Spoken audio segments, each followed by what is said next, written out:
This is one of the stories I always tell during the first semester, and many students enjoy it.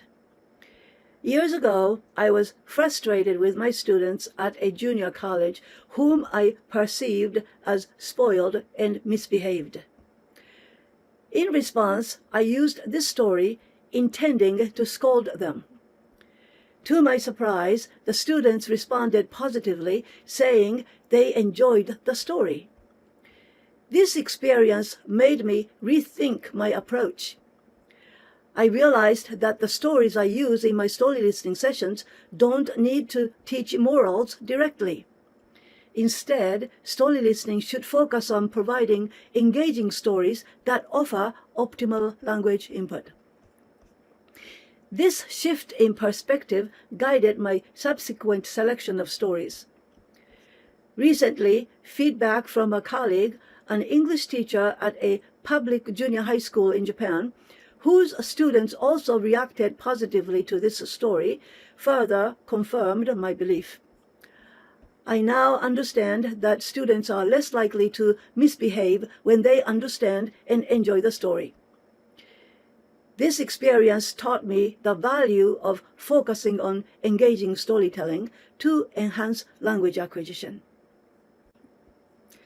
A1 and A2 level students engage deeply with the content of this story and encounter words that are not typically found in their textbooks but are used in everyday language.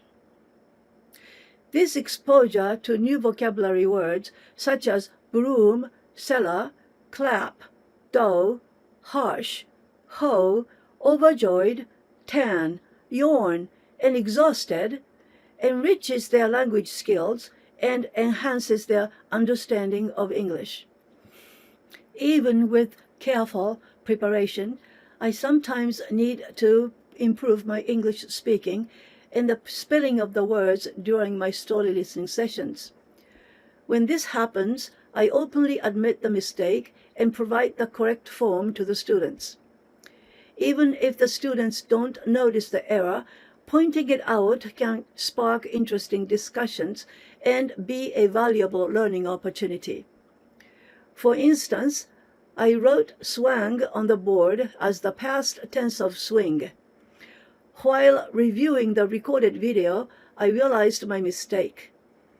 I explained to the students that I had confused it with the irregular verb swim.